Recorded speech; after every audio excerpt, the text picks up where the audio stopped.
jóvenes, vamos a continuar con lo que teníamos en la clase anterior.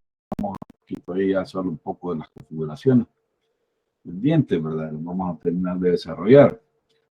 Posteriormente empezaríamos otro tema que es la parte de cómo se crean listas de acceso, ¿verdad? Lo que son filtros, ¿verdad? Para brindar un poquito de seguridad en la red, ¿no? Un poquito de cómo se pueden crear políticas para permitir el acceso de ciertos servicios a algunos usuarios, ¿verdad? Y negárselos a otros, ¿verdad? Es un poco selectiva. Sí, ¿verdad? Y en general, pues, vamos a ver la parte bien básica de filtros, pero esto es lo que se ocupa así de forma masiva ya cuando se configuran equipos, ¿no? Han mejorado bastante las interfaces, son bastante amigables. Hasta Cisco tiene, aparte de la CLI, también tienen unos mecanismos que son también así un poco más gráficos, pero el concepto, como les digo, eso es lo que vamos a ver. Con eso terminaríamos lo que es el material que evaluaríamos en el examen, ¿no? Ya, o sea, vamos a ver, terminamos de ver NAT y vemos la parte de los filtros y el examen.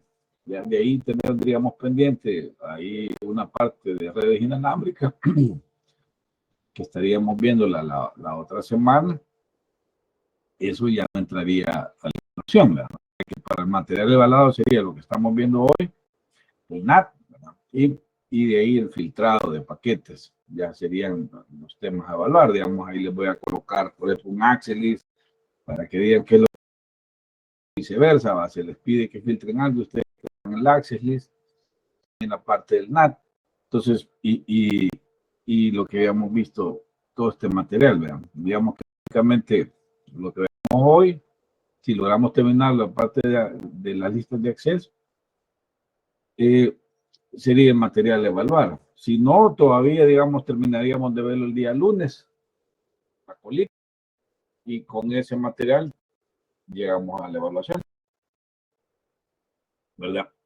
Veo que no todos se han inscrito en la parte para defensa, ¿verdad? Veo solamente 7 grupos, son 18, faltan ahí 11 grupos que todavía falta que se inscriban. Espero que lo hagan en el transcurso del día. Ya, como ven, los horarios tienen para escoger, tienen en la mañana, en la tarde y también algunos en la noche, ¿verdad? Pues si alguno tiene un problema de trabajo, pues pueda defender en la noche. Eso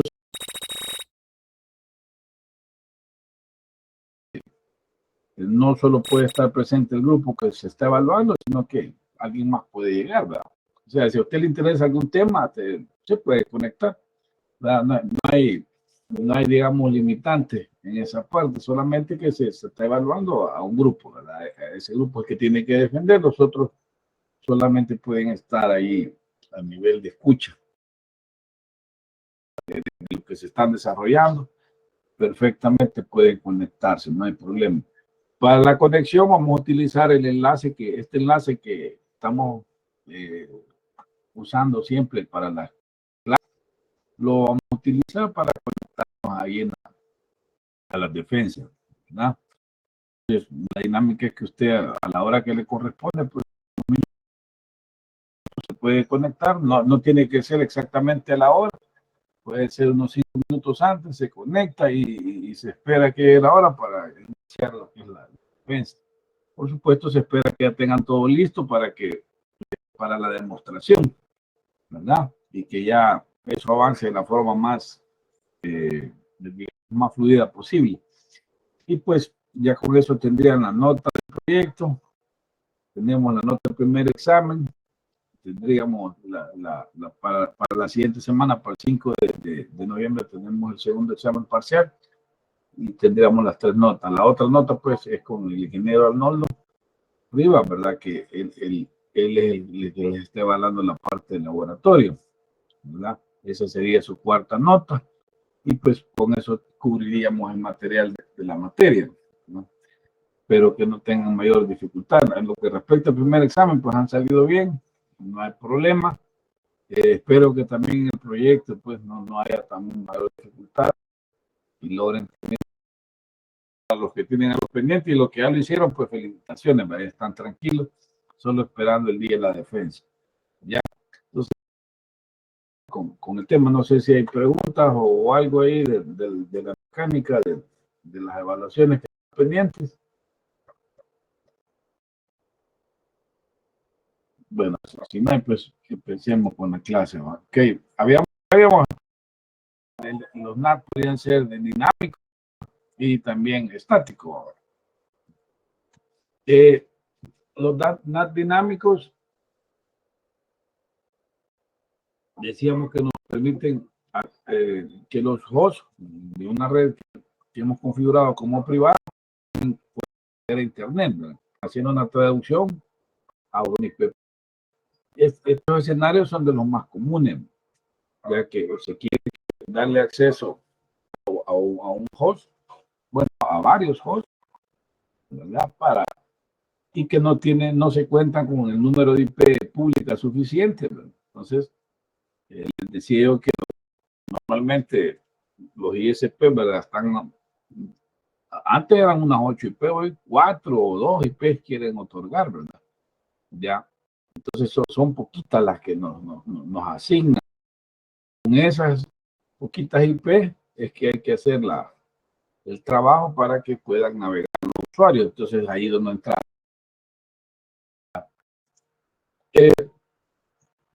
Ya decíamos de que el paquete ingresa, ¿verdad?, al proveniente de la red interna y se dirige para la red externa, ¿verdad?, que es Internet. Y en ese punto es donde la traducción, ¿verdad?, de IP a otra. Y se da lo que es un registro, una tabla NAT, de que del lado interno hizo una conexión hacia un lado externo. Y ese registro que se genera, realmente, como les digo, se registra el socket.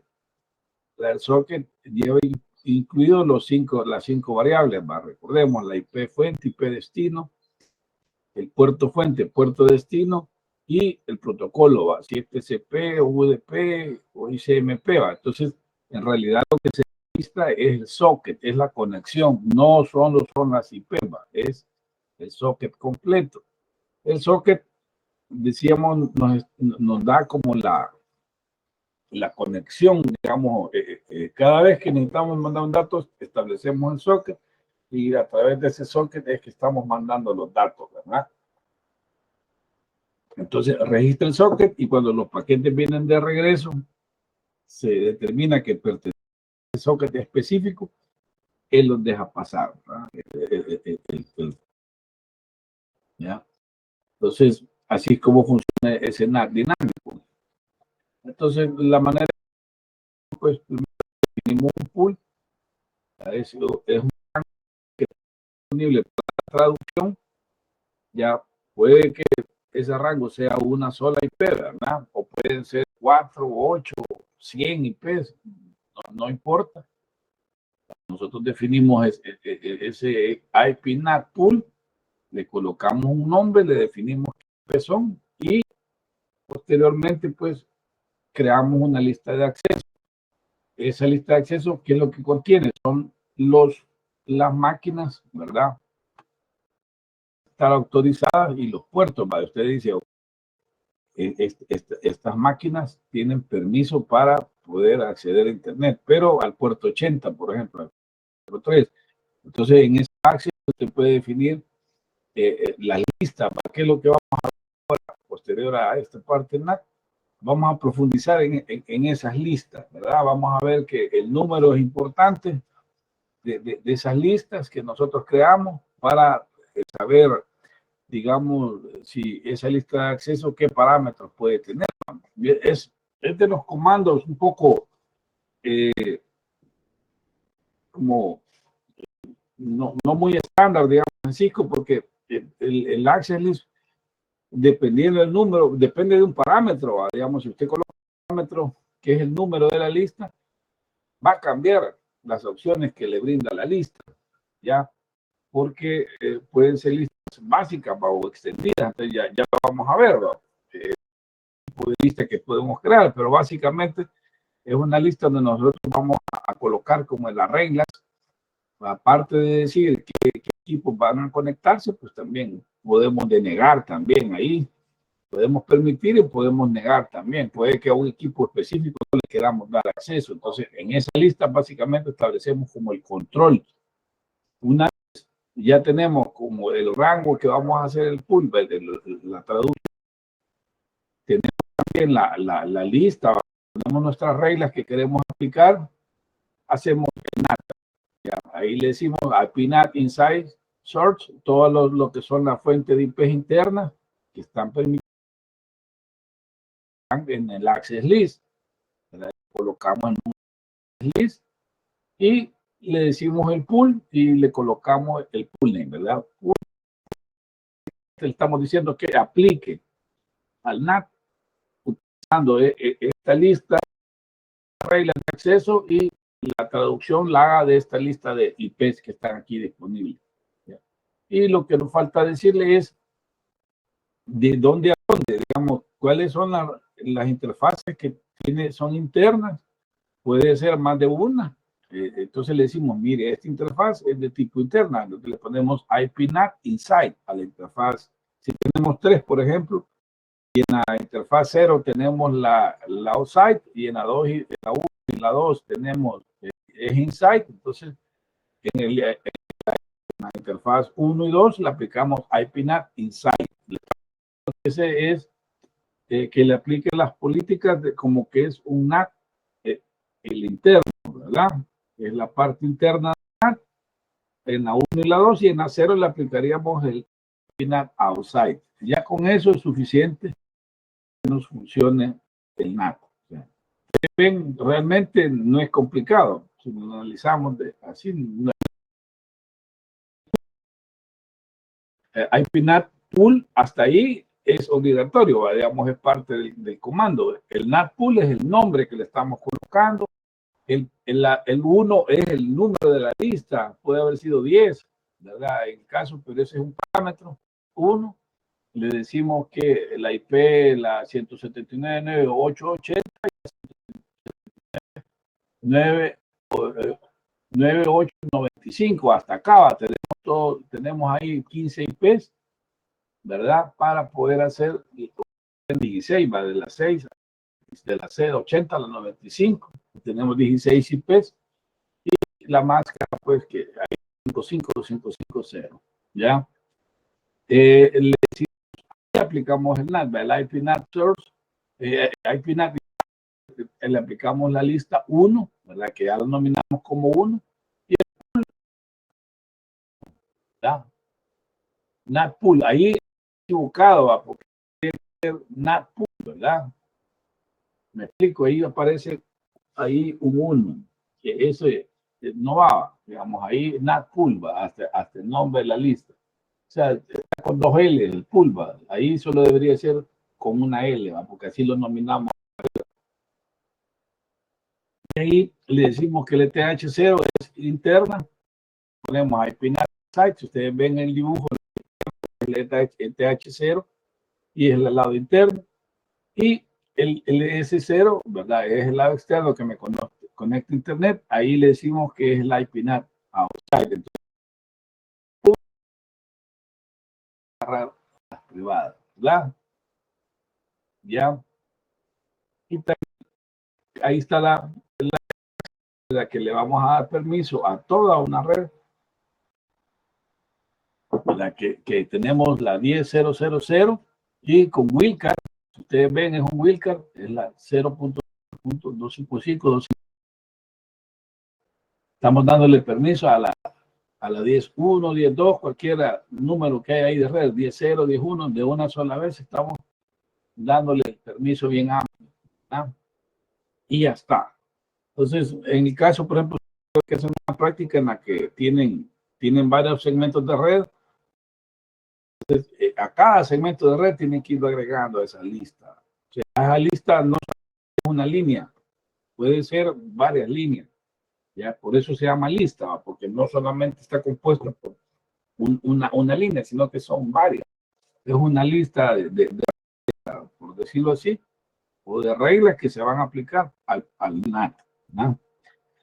Y ahí debería de funcionarle ya la parte, ya pueden ver la conversión, a chequear un poquito cómo funciona la conversión, ¿verdad? Podemos ver la operación con Show IP NAT Translation. Le damos Show IP NAT Translation y nos va a aparecer ahí el protocolo, nos va a aparecer el lado, ¿verdad? Cuál es la parte y del lado interna, la IP interna y la ISAI local y la ISAI global, ¿verdad?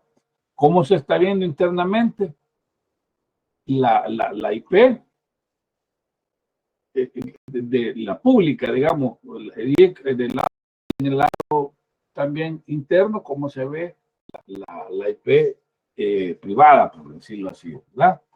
Y posteriormente, cuando conecte hacia afuera, el outside local y el outside global, que es ya de forma externa, como se ve.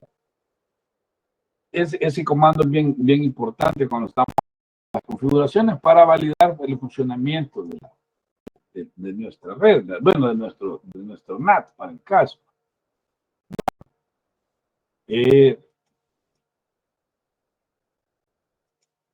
De ahí otro comando importante, ¿verdad? Es el show IP NAT statistic, ¿verdad? En este caso, ahí un poquito, ¿verdad? Si las traducciones son estáticas, extendidas, la parte de la interfaz que se está utilizando para hacer el NAT, ¿verdad? La outside interface, la inside interface, ¿cuáles son? Para el caso, el comando dice que la outside es la serial 0, la inside son dos, ¿verdad? La ETH0 y la ETH1, ¿ya? Y digamos los hits, ¿verdad? Son ahí lo que sí está funcional, ¿verdad? De las conversiones y que sí están aplicándose la política, ¿verdad? La lista de acceso que se está cumpliendo, ¿ya? Y ahí podemos ver claramente el funcionamiento del NAT, ¿no? Esto también, ¿verdad? Este es un poco más avanzado, ¿verdad? Ocupar el debug IP NAT, ya Cisco provee un mecanismo para depuración, ¿verdad? Que es bastante bueno, que es solo que es de tener un poco cuidado, ¿verdad? El debug generalmente puede generar, pues, bueno, el debug en la información, ¿verdad? Y ese comando lo que estamos haciendo es mandando toda esa información a la terminal, ¿ya? Ustedes que están en el laboratorio no ven que la interfaz se colapsa, ¿va? Entonces la cierran, ¿va? Pero complicado, ustedes están en un sitio remoto, ¿ya? Son errores que cometen. A mí me pasó a estar ahí haciendo debug y lejano, y activa el comando y eso le genera una cantidad de información que la satura, ¿ya? Entonces ahí pero no pasa eso, lo importante es y recordar exactamente cuál fue el comando que uno puso. Por ejemplo, si uno puso debug IP NAT, ¿verdad? Entonces, y genera bastante información, entonces ya uno ya no mira el prompt de la consola. Entonces, como les digo, uno cree que ya no tiene control sobre el router, ¿verdad? Pero no, uno perfectamente puede escribir no debug IP NAT y se espera un rato, ¿verdad? Porque como eso ya le generó cierta cantidad de paquetes que le saturan la consola, ahí van a estar un ratito más, ¿verdad? Pero sí le va a agarrar el comando. O sea, como les digo, cometo unos errores, así, a mí me ha pasado. Como estoy haciendo depuración y de repente no veo el prompt, ¿verdad? Y va información apareciendo. Por supuesto, como ustedes mismos generan la información, es más tranquilo, pero un equipo que esté en producción, esa información la están generando los usuarios, entonces no la puede detener. Entonces, pero sí, notebook, IP, NAT, y se va a parar todo, pero hay que tener paciencia, ¿no? Porque ya se generó y hasta que se muestre se va a detener. ¿Ya? Pero sí, se puede detener el comando, ¿verdad? Hay que estar, y hay que recordarse exactamente qué fue lo que puso de claro. Entonces, solo ahí consejos, ¿verdad? Para la práctica. Pero sí, ahí se puede ver cómo está, ¿verdad? La traducción, ¿verdad? Ahí dice el IP fuente, hacia dónde va, ya, y ya todo a los poquitos todo el trabajo que está haciendo el enrutador. Y si ustedes ven, es una carga adicional a lo que es el enrutamiento, estar haciendo toda la conversión. Por eso ese router normalmente que les decía, se le coloca más memoria y si se puede, pues un poquito más de procesador, ¿verdad? De ahí, pues, ese sería lo que es el NAT dinámico. Lo mismo como aplicar para el NAT estático. El NAT estático, y a diferencia, pues, nosotros ya definimos la traducción. Fíjense que en este, como ustedes ven, sería incómodo estar diciendo, mire, para esta máquina que navegue, llenar esa tabla, ¿verdad? De traducciones. Sería incómodo, me son 10.000 máquinas. Usted quiere, por máquina tendría que ir agregando una lista, después tiene que quitarla, ya. Entonces es incómodo, entonces por eso ocupa NAT dinámico, pero no queremos hacer eso de manera permanente, ya no queremos que se quite esa regla, ¿verdad? La traducción. Entonces, eso, o sea, generamos la línea esa, en el anterior fue automático, en este es estático. La aplicación es como la diferencia. Lo podríamos usar igual para navegar de adentro hacia afuera. Me explico, el NAT es NAT, ¿verdad? Sea que usted puede traducir de una IP interna, digamos, a una externa, puede hacer una traducción, podría ser práctica, no hay limitante. Ya, solo que no sería práctico, ¿verdad? Ir uno por uno. Pero el NAT estático es más, ¿verdad? Que o sea, el uso lo más frecuente es para darle a los usuarios externos, digamos, en Internet, acceso a un servicio que está interno en nuestra red, ¿verdad? Entonces, los usuarios, las conexiones se van a generar desde afuera y vamos hacia un segmento de la red que es interno, o sea, está dentro de nuestra red. Entonces, tenemos que hacer el mapeo nosotros de forma manual. Le decimos, ok, cuando mande un paquete a la IP esta que se va a enviar ese paquete a este equipo que tengo dentro de mi red, que está en mi red privada. Yo he manual y ya a partir de ese momento los paquetes que llegan a la interfaz pública son enviados a la interfaz privada, ¿verdad? Al equipo que está dentro de la interfaz privada, el lado interno. Y como les digo, se ocupa normalmente para servidores. Ya, si usted tiene un servidor web, ¿verdad? Levanta la página, ese no se va a poder ver en internet. Entonces, yo le al IP del equipo del router, que sí se puede ver en internet, a él, mira, cuando te llega un paquete, y ya vamos a ver, al 80, pues lo más seguro, ¿verdad? Porque no vamos a desviar todos los paquetes que le lleguen al externo, se los vamos a enviar al interno, sino que sí se puede todo, ¿verdad? Pero lo más conveniente es hacerlo selectivo, solo enviar los paquetes que van a determinado puerto, ¿va? Que es el que estamos utilizando para brindar el servicio. Por ejemplo, estamos poniendo un sitio web, el puerto es el 80 o el 443, ¿verdad?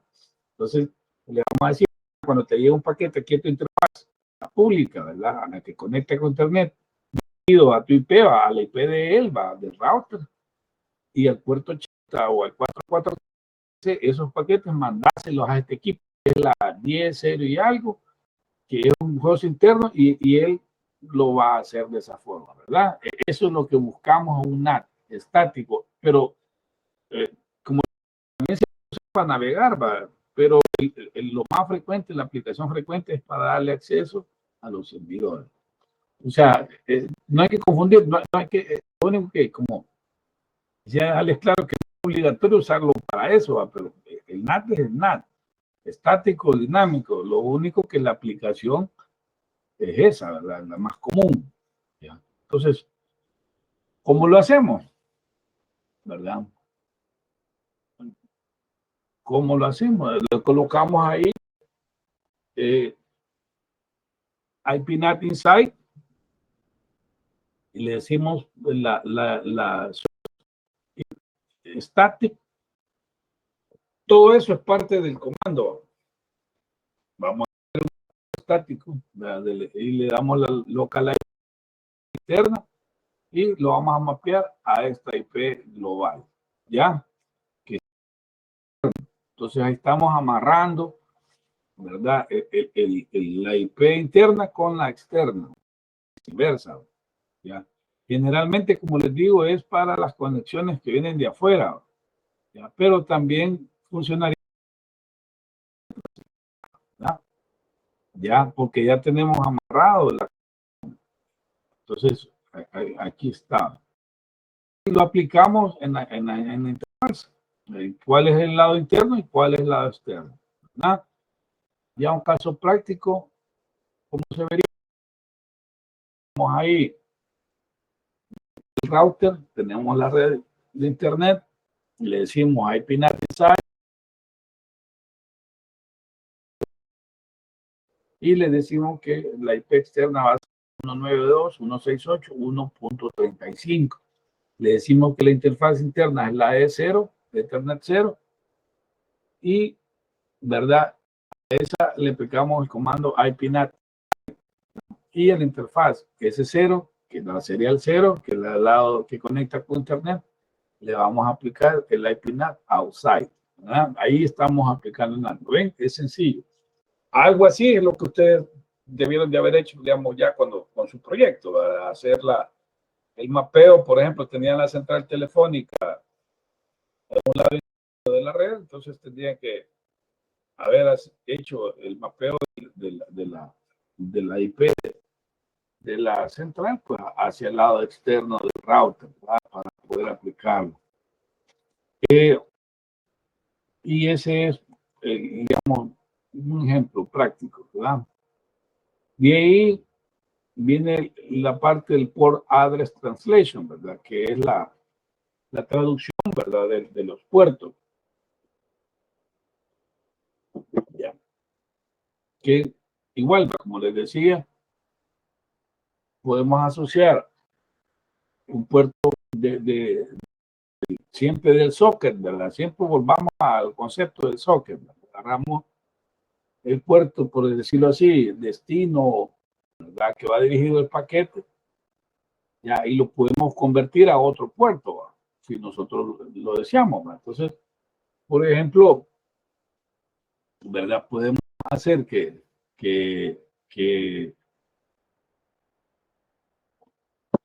el mismo se puede utilizar, la misma IP se puede utilizar en varios servidores. Fíjense que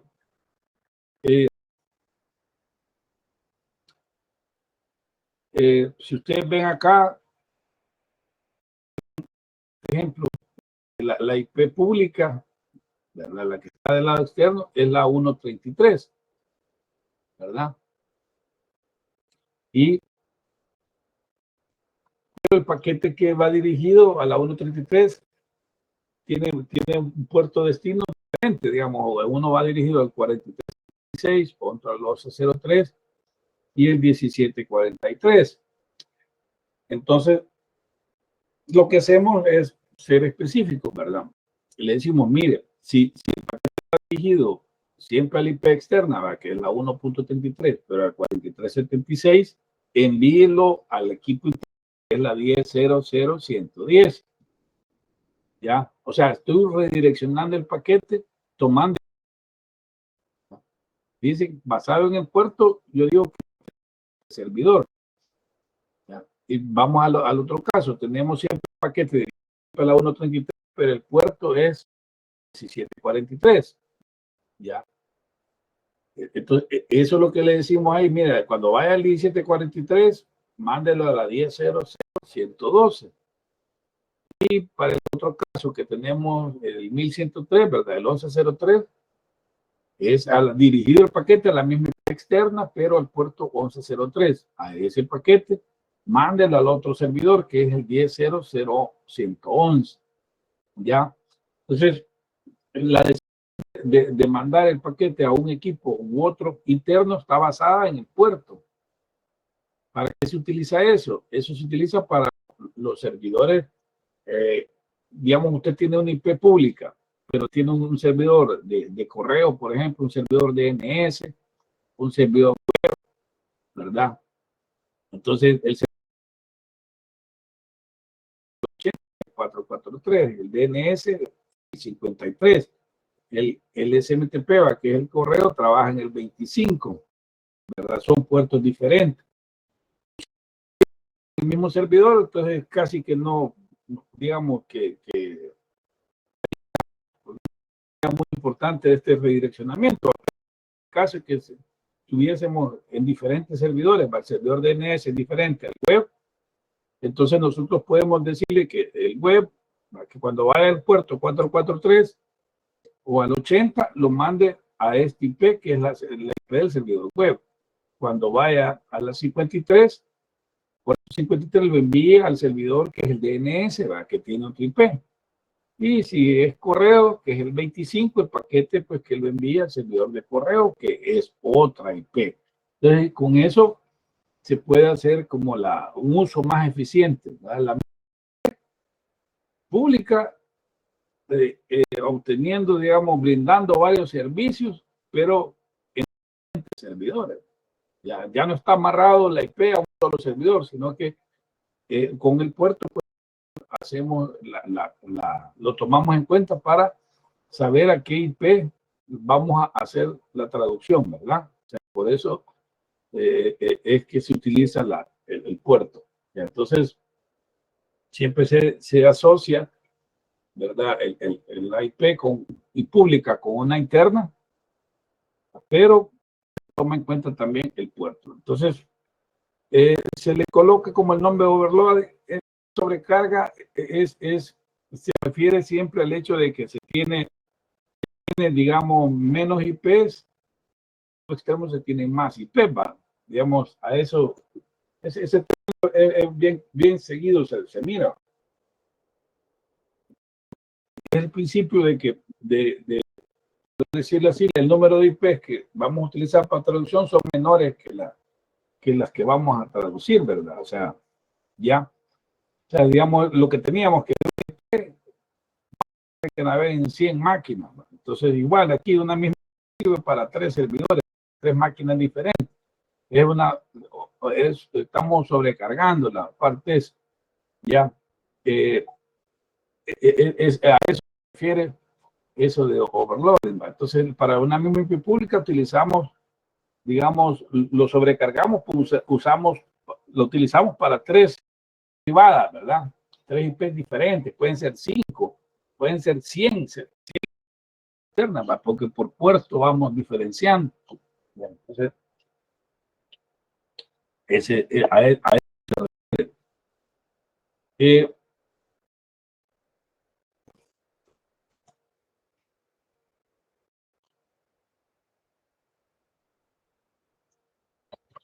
entonces, aquí está un poquito más explicado, ¿verdad? Que utiliza los números de puertos de origen únicos en la dirección IP inside para distinguir entre el router mantiene la cuenta de la diferencia de conversación de los números de puertos TCP y UDP en la tabla NAT, ¿ya?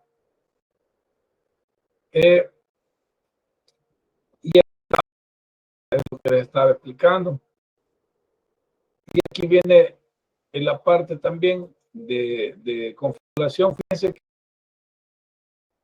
hay un poco a veces es lo mismo, pero un poco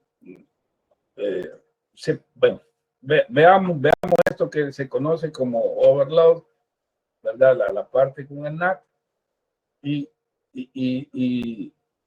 lo vemos, aquí está.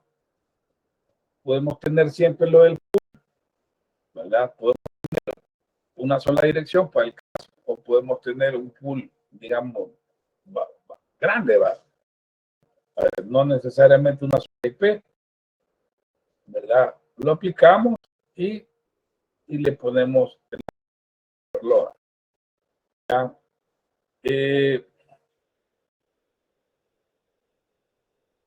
También está la parte de cuando se configura lo que es el NAT.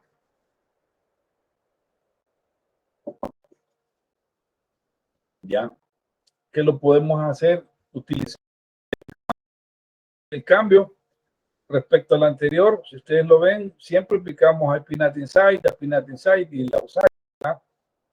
Pero en específico se diferencia del anterior, ¿verdad? De este, por decirlo así, que ya teníamos allá con el access list y los pool, ¿verdad? Anteriormente, que aquí no especificamos un pool. ¿Ya? ¿Lo ven? Se parece, o sea, a veces uno se confunde, digamos, con estas configuraciones. Pero en uno, lo que en la primera vez que hicimos, le dijimos, mire, este son el rango de IP que usted va a hacer. En este caso no, lo que le estamos diciendo lo va a hacer de esta interfaz. O sea, va a utilizar la IP que tiene la interfaz. O sea, que aquí, digamos, en este caso, la 172.16.2.1 es la que tiene la serial 0, ¿verdad? En este ejemplo, ahí en el dibujito. Entonces, esa IP es la que va a utilizar para hacer el NAT, ¿ya? O sea, cuando el equipo, digamos, viene del lado de adentro y va hacia internet, la traducción la va a hacer, digamos, por ejemplo, la S3.7 que está ahí, lo va a traducir a la 16.2.1. No estoy utilizando un pool, sino que estoy utilizando la IP del interfaz. Esa es la diferencia. En el primer caso allá, que estábamos utilizamos un pool, utilizamos una lista de IP para hacer la traducción. Hoy no, le decimos, mira, utilizar la IP que tiene esta interfaz, que es la interfaz por donde va a salir. ¿Ya? Es la misma interfaz que va a utilizar, ¿verdad? Entonces, utilizar, reutilizar esa IP. ¿Ya? Eso también es bastante común cuando tenemos un pool, ¿va? O sea, cuando no tenemos varias. Lo podríamos hacer con el pool o utilizamos la IP de la interfaz. Y le aplicamos la palabra overload, porque le estamos diciendo que sobrecargue esa IP que le va a hacer, la va a utilizar también aparte para el mismo router, la vamos a utilizar para todos los equipos internos que van a navegar, ¿va? Porque ahora van a tomar la identidad de esa interfaz.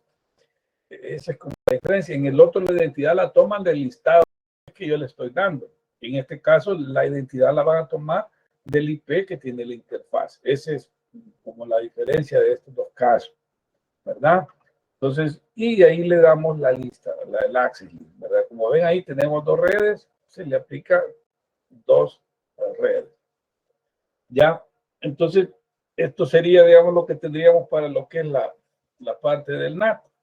Ya, entonces, vamos a pasar a ver lo que le mencionaba de la lista de acceso, ¿verdad? Que sería el último tema a evaluar en el examen parcial. Vamos a...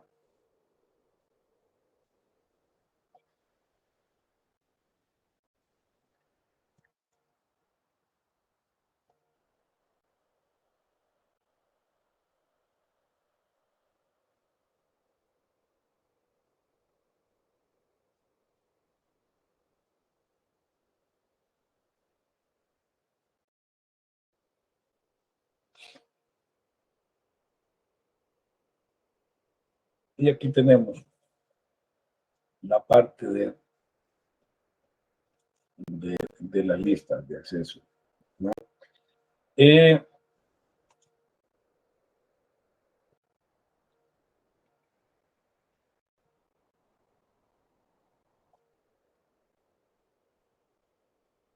Casi que cuando vamos a hablar de seguridad, de lo que son las redes, ¿verdad? hay un concepto que se le llama seguridad perimetral, ¿verdad? Y es algo similar a lo que se hace en las colonias. Bueno, la mayoría de colonias nuevas están bien, con un diseño bien común, ¿verdad? Completo alrededor de la colonia, ¿verdad? Y pues, y ponen un portón, ¿verdad? Por donde tenemos que ingresar. Ya hablábamos la clase anterior de las redes, ¿verdad? Que son esas, que tienen un punto de acceso, tanto de ingreso como de egreso, ¿verdad? O sea, por el mismo punto se sale y se entra, ¿ya? Y lo demás, pues se cierra. Entonces, es como ese tipo de colonia alrededor de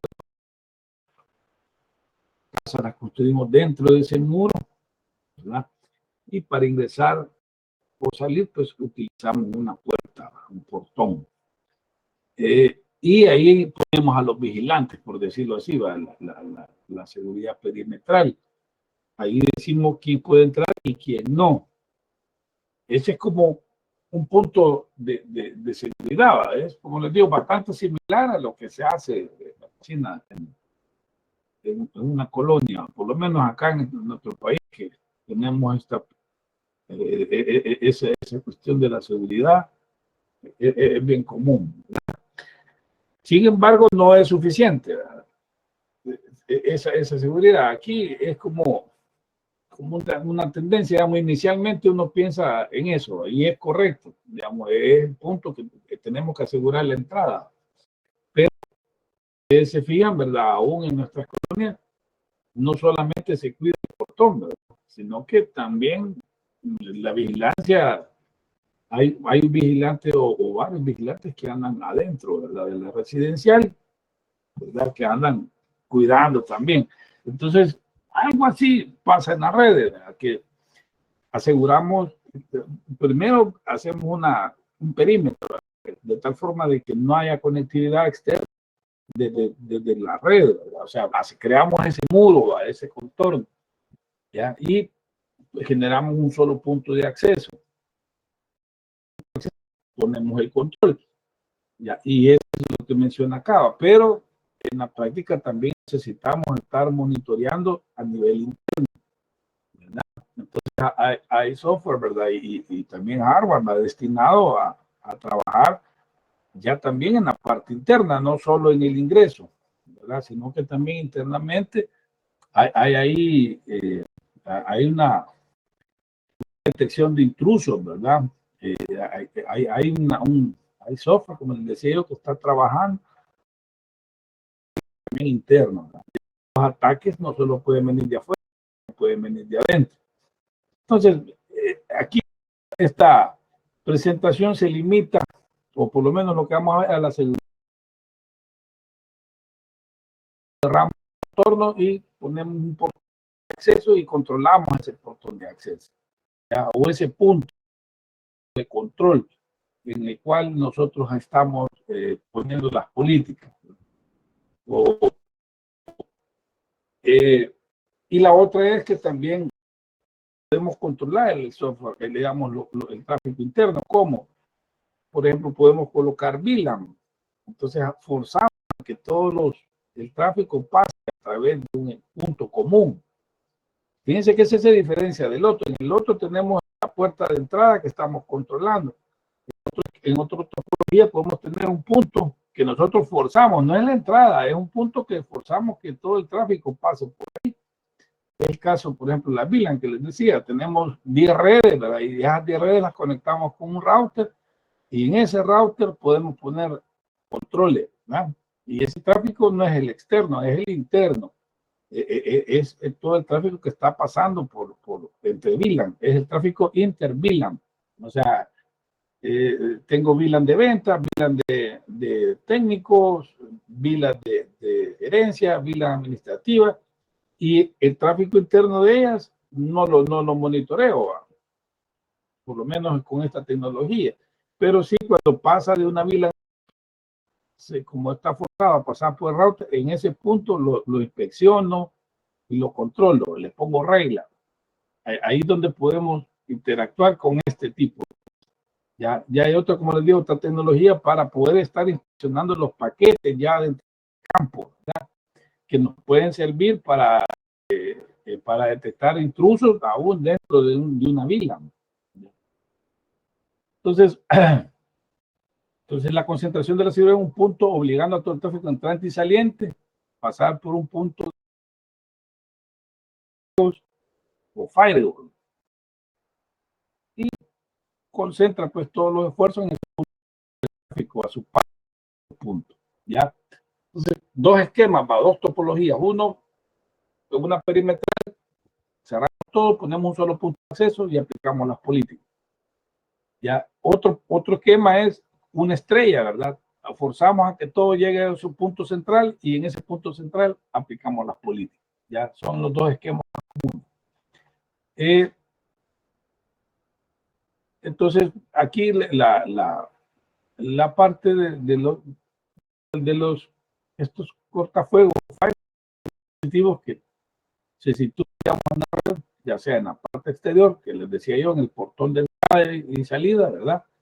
Para que analicen todos los paquetes para que van a ingresar, ya, o que van a salir también, ¿verdad? Entonces, y ahí se ponen las políticas. Entonces, una especie de cuello de botella, sí se genera en el sentido de que bastante se procesa pues todos los paquetes. Pero lo que se tiene que tener es un buen equipo para que tenga un buen trozo, buena capacidad. Porque además de tareas de enrutamiento, ¿verdad? Porque puede ser un router también, ¿verdad? El que también tiene que hacer el filtrado. Entonces son dos tareas diferentes, ¿no? El filtrado y el enrutamiento. Puede que el enrutamiento lo haga un router y el filtrado en otro, o puede que sea el mismo. Entonces, son dos tareas diferentes. Entonces, en el caso ese que les decía, se crea el perímetro y desde ahí, ¿verdad? Todo el perímetro se cierra y se establece el portón de ingreso, ¿ya?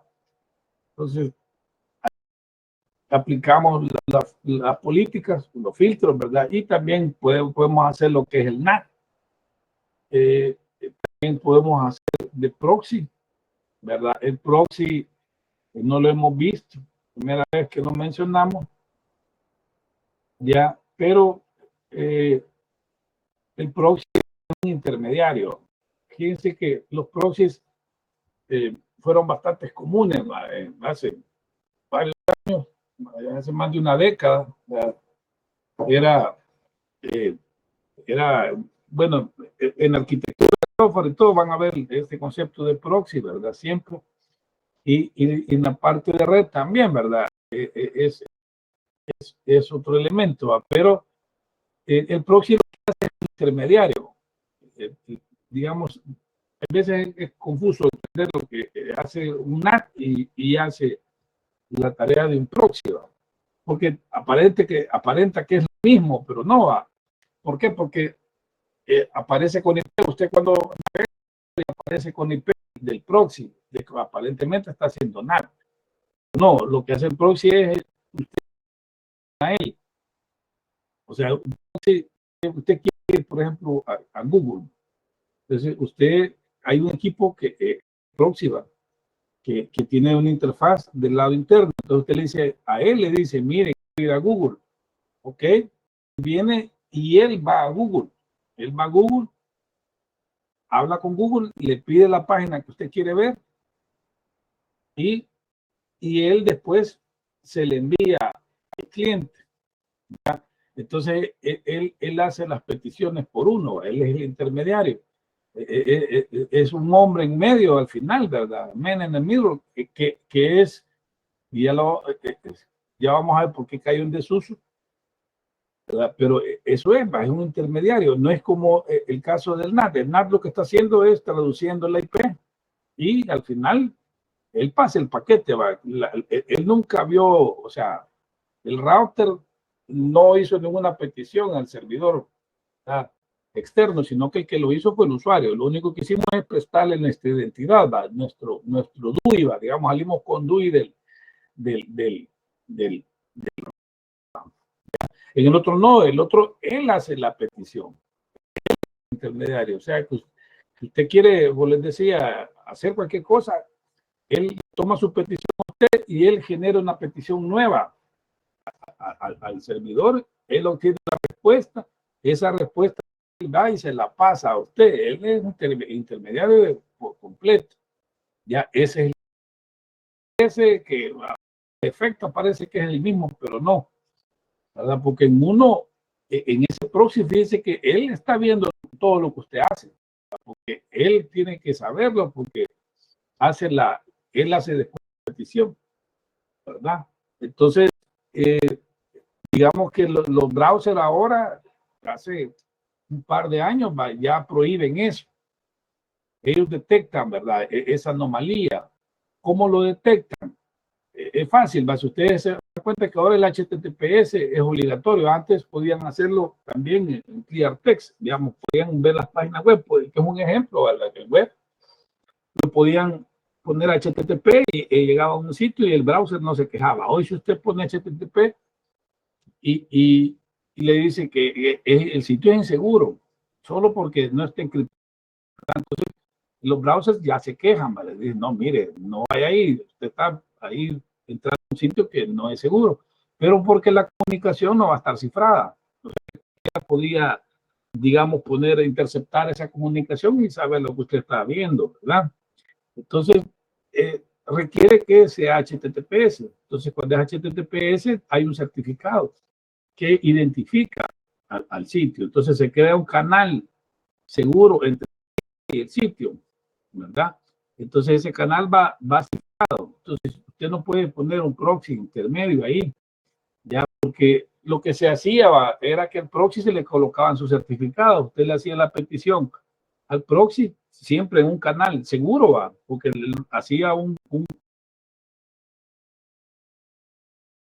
sea, era seguro, el proxy recibía la información, ¿verdad? Se encriptaba y él hacía la petición al servidor, creaba otro canal seguro él con el servidor externo. Entonces, eran canales seguros. Lástima que no tengo pizarra, pero imagínenselo, ¿va? Un canal seguro entre el proxy y el cliente y un canal seguro entre el proxy y el server. Pero el server, él desencripta, él es clear. Entonces, en la seguridad hay un pleito, ¿verdad? O sea, hay una lucha, ¿va? Por la confidencialidad de que no queremos y también para brindar seguridad que se hace para poder bloquear comportamiento anómalo. ¿Me explico? Son dos líneas diferentes, ¿va? Utilizar el tráfico para saber si se tráfico o viene algo, ¿verdad? Algo malo que está ingresando a la. Entonces necesitamos ver qué es lo que hay, analizar todo eso, ¿ya? Entonces, y está la otra que dice, no, ¿para qué? ¿Por qué los equipos de seguridad van a ver mi comunicación? No, entonces a un túnel de grado entre el server y el cliente, ¿verdad? Entonces ahora los browsers detectan eso porque el certificado del proxy, por ejemplo, no es el mismo que el del servidor, ¿verdad? Él tiene su certificado que es de su nombre. El servidor, yo voy para hp.com, por ejemplo, tendría que ver yo el certificado de HP. Y como no estoy viendo el de HP, sino que estoy viendo el de mi proxy, el browser rápido se da cuenta que hay alguien intermedio. Entonces, no permite esa comunicación. Entonces, es bien, digamos que ese tema está de moda todavía, ¿ya? Digamos, yo, por ejemplo, estoy trabajando en esas áreas, en el sector. Hay bastante, digamos, había unas opciones similares al proxy, pero no proxy, sino que se llamaban portal cautivo. Entonces, el portal cautivo lo que hacía es que, digamos que usted quería navegar. Entonces lo que hace es que lo manda a un segmento de la red que no tiene conectividad, pero hay un servidor donde usted se autentica, pone su usuario y su contraseña, y ese usuario y contraseña se valida en un servidor donde están las credenciales, y si usted las coloca correctamente, pues le dan el acceso a Internet. Entonces, eso funcionaba así. Eso de los portales cautivos es bien común, ¿verdad? De hecho, en la universidad ustedes estuvieron así, ¿verdad? Cuando navegaban en la Wi-Fi, le mandaba a una autenticación y usted ingresa las credenciales y las validaba, si era su carnet y su contraseña correcta, y de ahí le permitía navegar.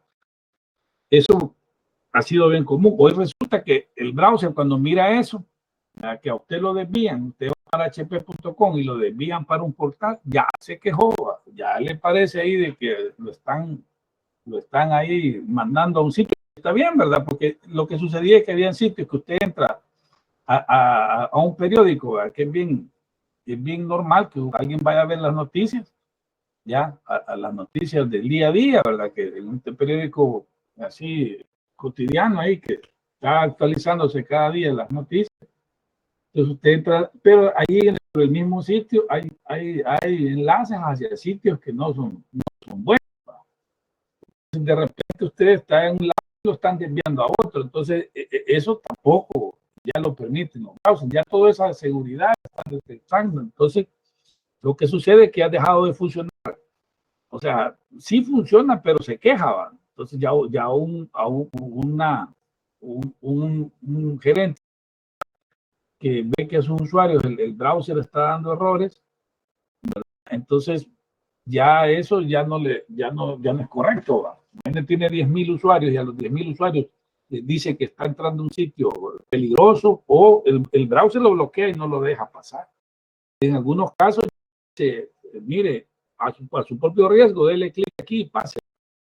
Pero hay casos que ya el browser dice que el teléfono que usted tenga, por ejemplo, en caso de teléfono, un iPhone se comporta diferente en Android a un Android. Entonces, entonces genera bastante molestia. Entonces los proxies están, por eso casi no se miran ya. O sea, los que están, los estamos quitando, ese es el punto. Estamos quitando eso por otro tipo de tecnología de autenticación, ¿verdad? Que ya, por ejemplo, está el SSO, que permite pues autenticar en un solo punto para varios servicios, ¿verdad? Entonces hay tecnologías que están pasando a estar, digamos, descontinuadas, como los portales cautivos, y hay bastante, por eso están dando ahorita que son un poco más seguras, ¿verdad? No tráfico del usuario, que eso no interceptando el tráfico del usuario. Entonces, esos proxies pues, son intermediarios, ¿verdad? Esos son los que les estoy diciendo, detectan y ya no se permiten. Entonces, ¿cómo más o menos estaban configurados? Plan, ¿verdad? Y como ustedes ven, hay otro acceso alrededor, ¿verdad? No se puede ir a ninguna otra parte más que por este enlace, ¿verdad? Entonces tenemos aquí un circuito bien simplificado. Tenemos el switch, tenemos aquí el router y tenemos el internet. Entonces el único punto de acceso es a través del router. Ya a esto es lo que se llama un esquema, ¿verdad? Que solo tenemos una entrada y una salida. Entonces esto es bien conveniente para este tipo de tecnología, ¿verdad? Colocamos el firewall en ese punto donde está el router. Ya ahí vamos a colocar de tal forma que vamos a tener en ese punto la seguridad. Ya, ese es como les decía, es especie de ingreso que colocamos ahí. Ahí vamos a decir que se permite y que no. Ya, ahí vamos a hacer el NAT y ahí vamos a hacer todas las tareas. Por supuesto que les decía yo, internamente pueden estarse atacando, digamos, la PC1 puede estar atacando la PC2 y eso el firewall no se va a dar cuenta, ¿verdad? Al menos un firewall de esta generación, así, de este tipo. Hay firewall que están viendo el tráfico también, la acción interna, ya eso es diferente, ¿verdad? Hay intrusion inspection, ¿verdad? Que se está analizando la parte de tráfico también, si no hay intruso, ¿verdad? Colocamos aquí el firewall y en él la política, ¿verdad? Es común, es un esquema que, que, que, que se muestra ahí, que es el de utilizar una DMZ. Ya que si ustedes ven, tenemos la internet, tenemos la red interna y tenemos la DMZ. ¿Ya? Entonces, ese segmento se llama zona desmilitarizada. Y ahí con los servidores de la organización. Pero ahí hay que ponerle ahí negrilla, ¿verdad? Letras rojas, en grandes, si pueden, es esa palabra que es accesible desde la red exterior. Ojo, porque ahí sí que no sé qué les pasó en esa clase. Algunos, ¿verdad? Que quizás no fueron explícitos, ¿verdad? Al recibirla ahí. Esa DMZ, ahí coloco, no voy a colocar mis servidores. Fíjense bien, no dice colocar los servidores de la organización. ¿Ya? Porque ahí, por les decía, hay un malentendido, ¿verdad?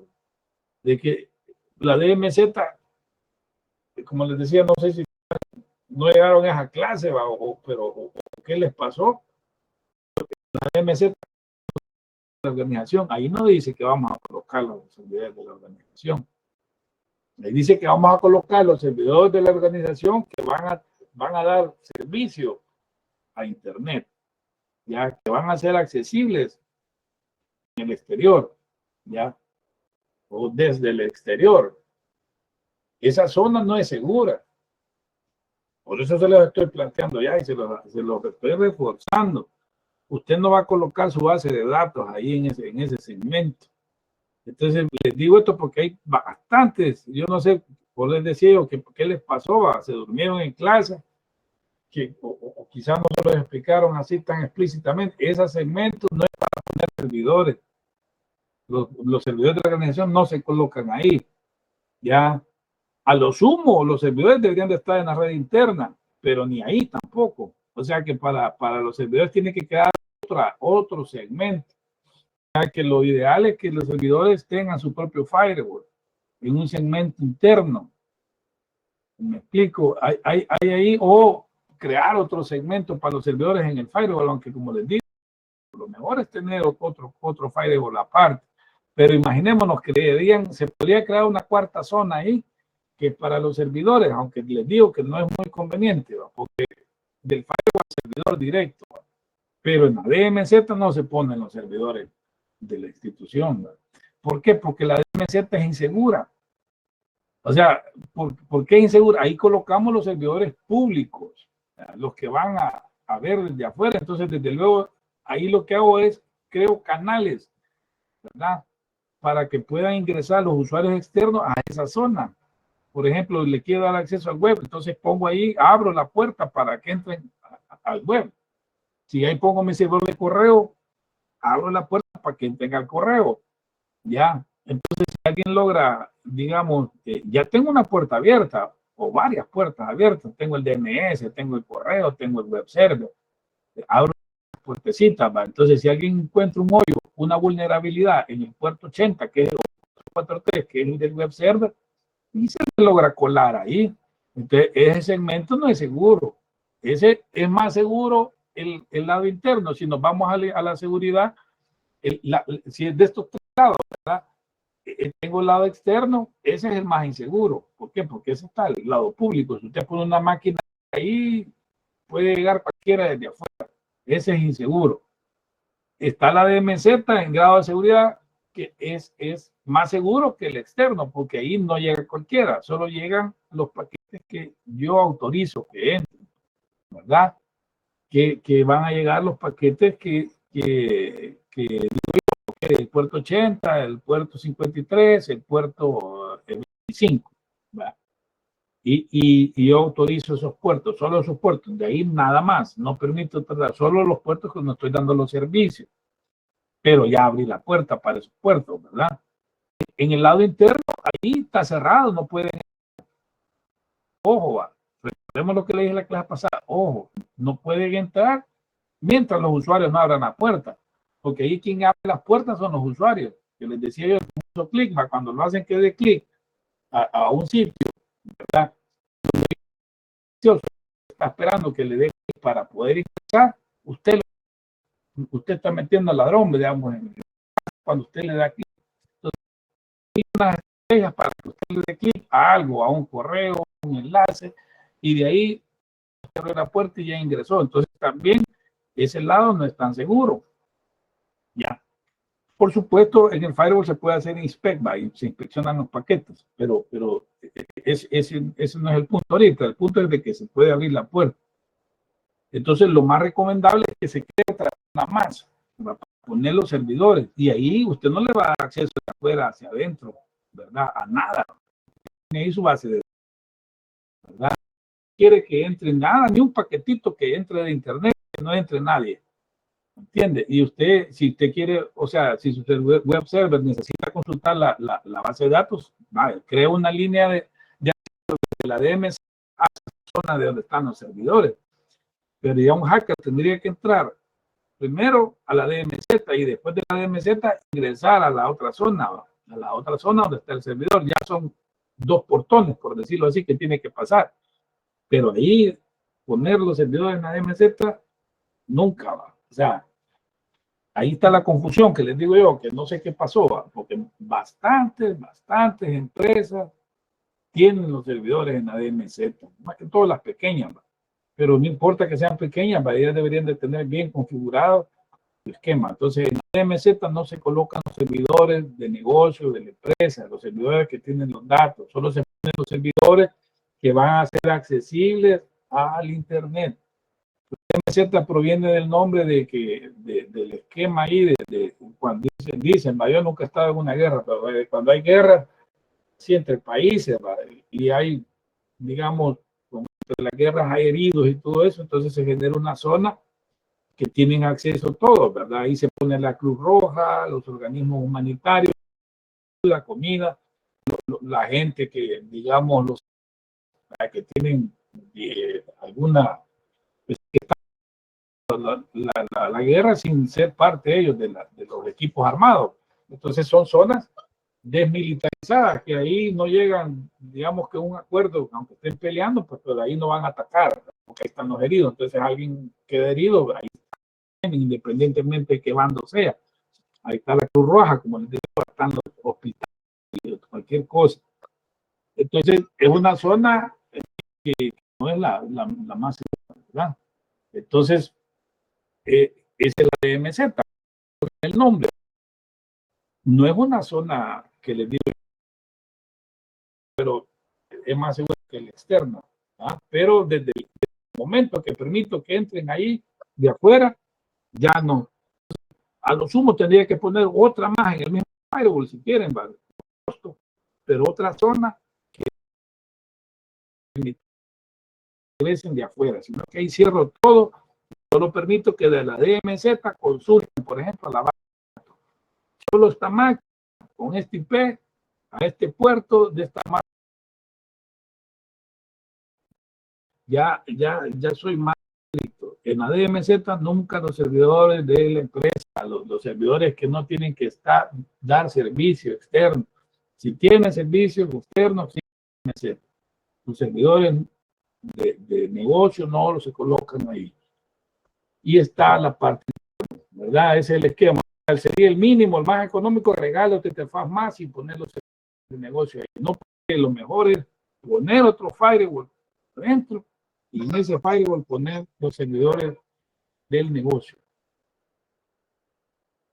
De ahí lo que viene son como los niveles, ¿verdad? Que vamos a tener de seguridad, ¿verdad? Lo podemos hacer, digamos, a nivel personal, ¿verdad? Vamos a empezar de abajo.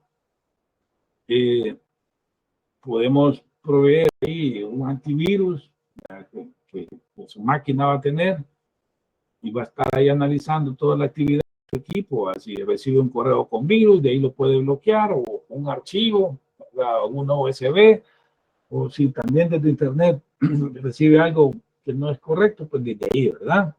Entonces desde ahí empieza, digamos, el nivel de seguridad. La otra es una seguridad, digamos, a nivel de aplicación. Lo que les decía yo, aplicación sí, a nivel de capa 7, va, digamos. Entonces, ¿a qué se refiere eso? A que siempre los tienen protocolos, ¿verdad? Digamos, que se envían a nivel de la red, ¿verdad? Digamos, por ejemplo, que va a haber una página, get, post, hay como la página web, digamos, cuando están viendo un correo, ¿verdad? Ahí está, ¿verdad? También hay mail from, hay varios que se a nivel de capa 7, que ya la aplicación del modelo OSI, ¿verdad? O de Internet, que digamos hay un lenguaje por cada aplicación que se maneja.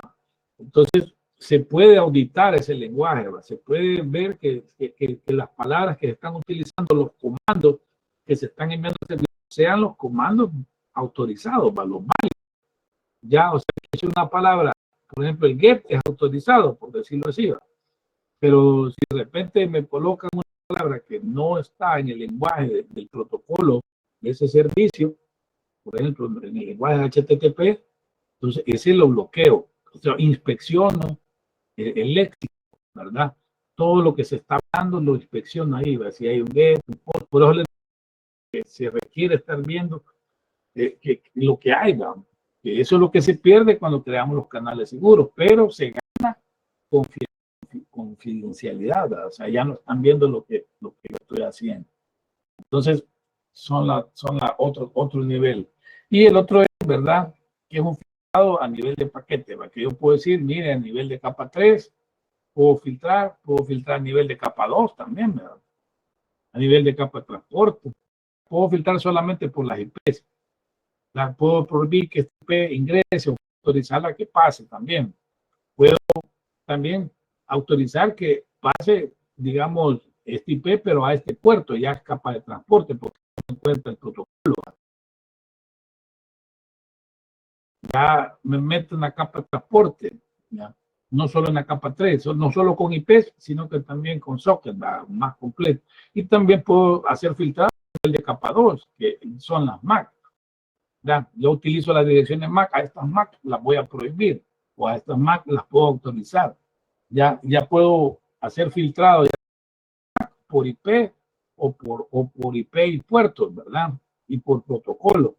Ya todo el stack completo de TCP/IP lo puedo utilizar para hacer filtrado, ya que es lo más común.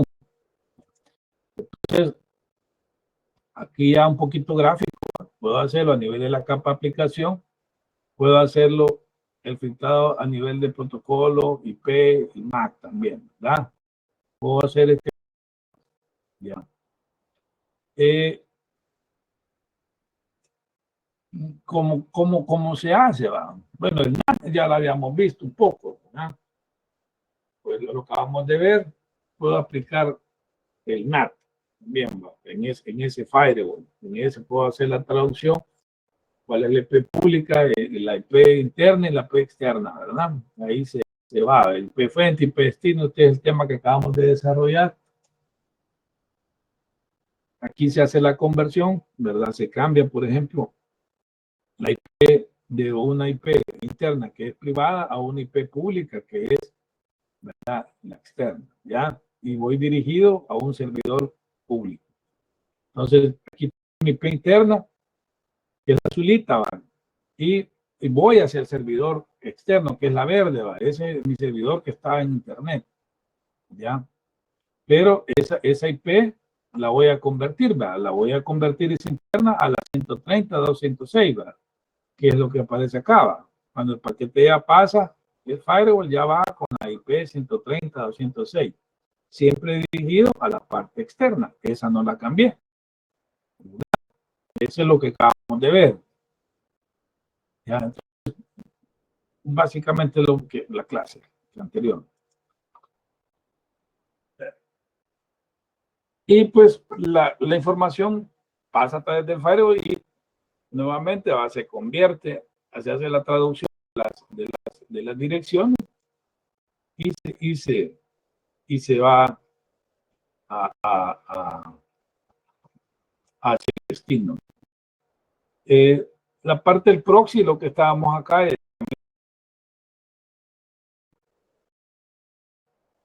que solicite el usuario. Por ejemplo, acá llega el firewall asume que es como que usted se le está pidiendo al firewall, ¿verdad? Al firewall. Y el firewall hace la petición por usted. Él recibe luego envía. ¿Ya? Entonces, esa configuración ya está continuada por los mismos browsers, no. Entonces, ahí está esta configuración. Entonces, el equipo quiere ir a un servidor externo, pero no le hace la petición al servidor externo. Por eso usted le configura ahí en el browser para un proxy. Entonces le dice proxy y le dice la IP del proxy. Él es el intermediario. Entonces, el proxy hace la petición. Y tenía, digamos, en los tiempos de antes que les dio la ventaja del proxy que le ponían un cache. Un cache. Y lo que hacía que, por ejemplo, usted quería ir a un periódico, vamos al ejemplo, ¿verdad? Y el primer usuario, el que llegaba más temprano, de esa página venía la pedida, el proxy la solicitaba del periódico, la agarraba, la almacenaba en el disco o en la memoria, pero en una memoria, ¿ya? Y permite.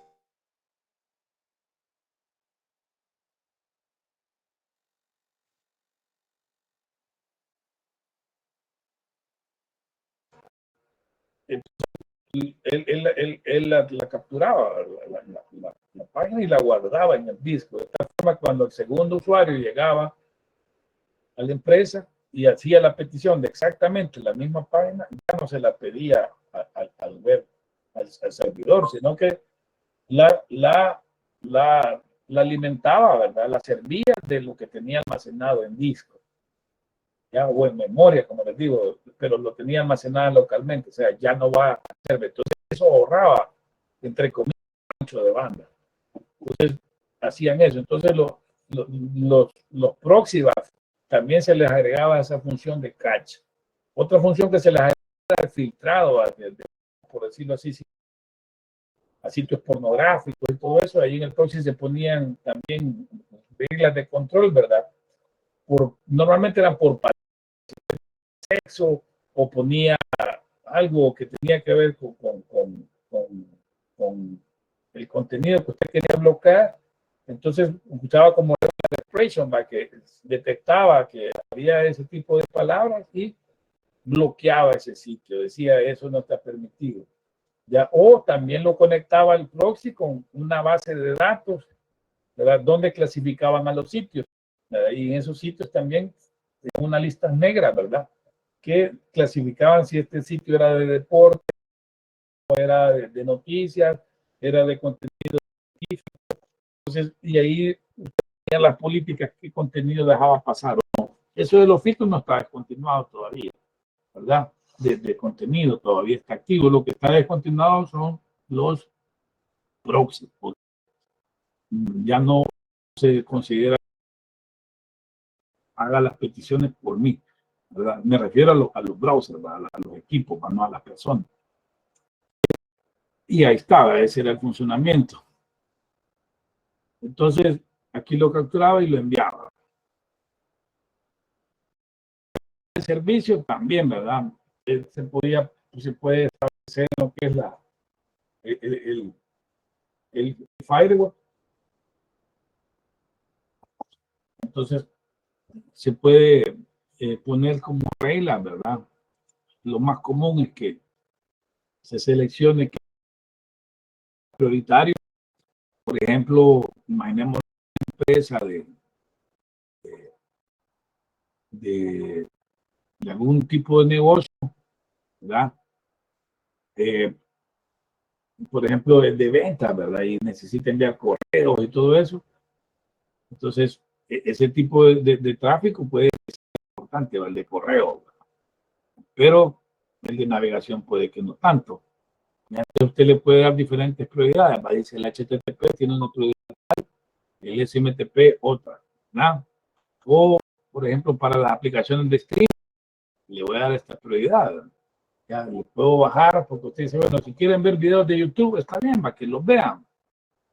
Pero eso va a ser siempre y cuando, ¿verdad?, haya disponibilidad, que no haya otro tráfico que es más importante, digamos, para el negocio, que esté ahí siendo, digamos, afectado por el tráfico de streaming. Entonces, le podemos dar prioridades, digamos, que en caso haya necesidad de encolarlo, porque esto qué va a pasar cuando hay que ponerlo en cola. ¿Por qué lo ponemos en cola? Es porque no puede, no hay, en ese instante de tiempo no hay suficiente capacidad para poder alojar ese recurso, ¿verdad? Entonces es una especie de que va a un banco y pues tiene que hacer. En el caso de la red no debería ser así. Normalmente siempre puede salir, ¿va? No hay cola. Pero, digamos, si llegase a formarse una cola, entonces primero, tercero, segundo, en una embarazada respecto a una persona normal, digamos que no presenta un embarazo, digamos, no está, o entonces se le da prioridad.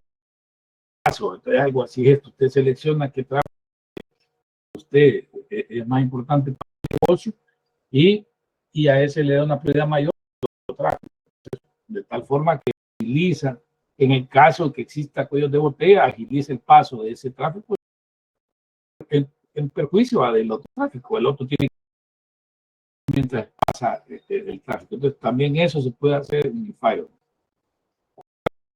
Hacer también en el Firewall. Ya lo mencionábamos. Lo que se hacía con los Firewall era tener enlaces, uno con un proveedor A, el otro con un proveedor B. En caso que se me caiga el proveedor A, me voy por el proveedor B. Entonces era la configuración más común. Ya hoy en día, lo común es el balanceo de carga. Se parece que en uno les decía, el enlace está inactivo, ¿verdad? El de backup está inactivo, o sea, no se utiliza hasta que falla el otro. En el caso del balance, los administradores se pusieron más exigentes. ¿Cómo que voy a estar pagando 20 megas en un enlace y 20 megas en el otro? Y resulta que solo puedo usar 20 megas. No es posible. Te quiero usar los 40 que por los que estoy pagando. Entonces, necesito balancear la carga. Entonces, en los firewall también es bien común que haya el mismo firewall tenga aplicaciones para poder hacer el balanceo de carga. Entonces, unos enlaces, unos usuarios los voy a enviar, usuarios los voy a enviar por otro. Entonces, ese balanceo, como les digo, hay varias maneras de hacer el balance. Uno es por usuario, a este usuario A lo mando por este enlace, el otro usuario B lo mando por otro enlace. Otro es por peticiones. Un usuario le mando esta petición por este enlace, otra petición, el mismo usuario a otro sitio se la mando por otro enlace. Entonces, así, el mismo usuario está usando dos enlaces. Esa segunda da más problemas, ¿verdad? Porque cuando son sitios seguros y un usuario está usando ambos enlaces, entonces, digamos, hay temas por identidad. En otras conexiones llega con otra IP y eso bloquea las transacciones. Entonces, lo más común va, agarra un usuario A y a este usuario A lo manda por el enlace. El usuario B lo manda por el enlace Y. ¿verdad? De tal forma que el usuario va, vuelve a hacer otra petición, ya sabe que lo mandó por X, lo sigue mandando por X, ya para que no esté cambiando de identidad cada vez que él trabaja. Entonces, todos esos algoritmos de balanceo los tiene el firewall. Entonces, hay más algoritmos, esos solo son dos que les estoy mencionando, pero hay más algoritmos. Entonces, todo ese balanceo de carga se hace en el firewall. También si hay el redundante, el backup, también en el firewall detecta que un enlace se cayó y manda el tráfico por el otro enlace, ¿verdad? También lo puede hacer desde el firewall. Vean todas las ventajas que tiene el hecho de tener un solo punto de acceso. Ahí controlamos, por eso se vuelve bien importante, digamos, este punto, ¿verdad? Y es crucial ya cuando uno está trabajando en las redes. Y lo vemos de último, ¿por qué? Porque ya a esta altura ustedes ya entienden, pues sí, qué balanceo, qué enrutamiento, que es filtrado básicamente, ¿verdad? Entonces ya podemos ver ese tema. Algunas limitaciones, ya vimos las aplicaciones, hoy algunas limitaciones podríamos decir que fuera de su área, o sea, afuera no tiene ninguna incidencia, ¿verdad? No protege de espías, ya es una cuestión también, ¿verdad? Que del lado de los usuarios, ahí no hay protección, lo que decía yo. También ataques de ingeniería social, lo que les mencionaba, de que puede que se utilice ahí los vínculos y todo para poder hacer tareas de ingrese ahí a nivel, ¿verdad?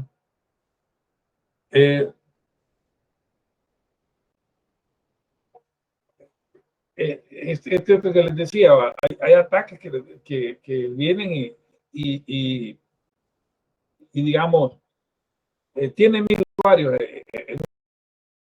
El usuario, uno comete una imprudencia, ¿verdad? Que les decía, va y entra a un sitio que no es correcto y ese descarga un software que digamos que es un virus o un troyano, ¿verdad? Que ingresa a la máquina fíjense, de los mil usuarios, uno falló, digamos, hizo algo indebido y generó en su máquina se alojó que es malicioso, ¿verdad? Que quiere capturar la información y todo eso. Y él envía después esa información al sitio externo y eso es probado, porque él puede mandar información y está permitido. Entonces, una vez ya toma control de esa máquina, él desde ahí puede acceder a los demás 999 usuarios, aparte de la misma máquina por otro método, ¿verdad? Y pues puede estar robando información y enviándola a un servidor externo. Entonces, yo les decía, no es 100% infalible, digamos, la parte del file, pero si es necesario.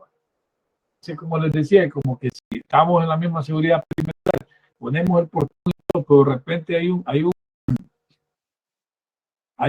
digamos, alguien lleva un invitado a su casa que tiene malas costumbres, ¿verdad? Que le gusta, ¿verdad? Es amigo suyo, usted va a su casa y resulta que los vecinos ahí todos dejan las puertas de los carros sin llave porque saben que es seguro, que los vecinos son gente educada, confiable, ¿verdad? Algunos dejan ahí abajo el vidrio, pero llega un vecino ahí y que lo agarra, ¿verdad? Entonces, algo que le gusta y ve que está accesible, pues entonces lo agarra y se lo lleva. Entonces, algo así, ¿verdad? Que hay que tener medidas de seguridad, ¿verdad?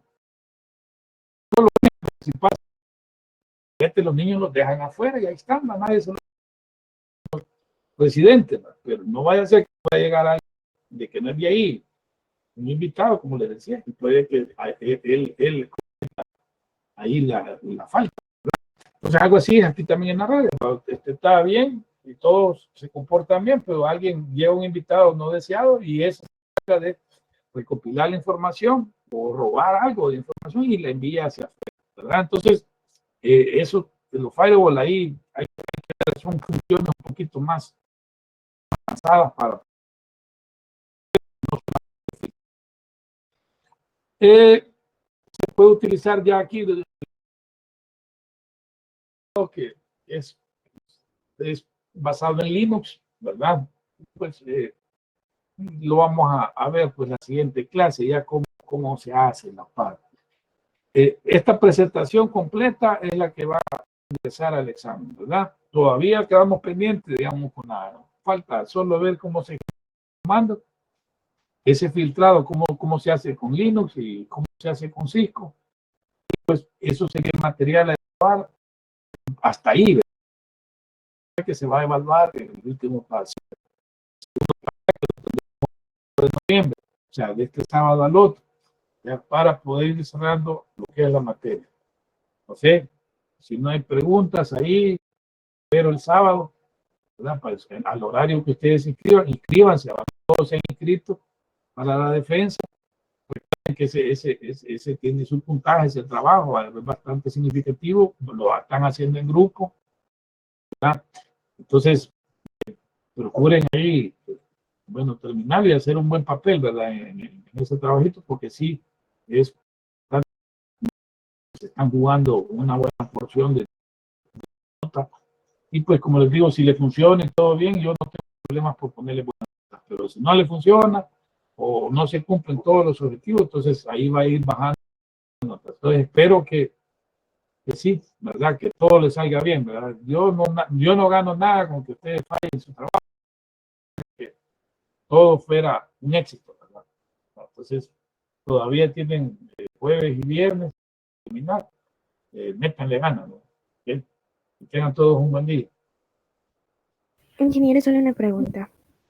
Dígame. ¿Cuánta ponderación dijo que valía el proyecto?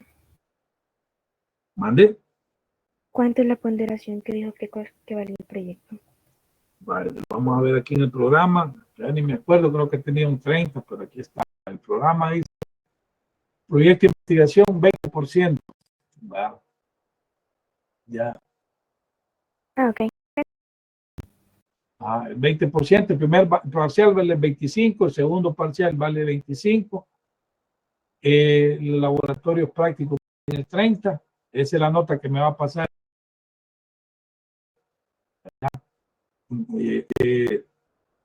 Y el proyecto vale 20. ¿Verdad? Entonces ahí con eso hacen su 100%. ¿Verdad? Entonces los espero el sábado. ¿Okay? Tengan todos un buen día.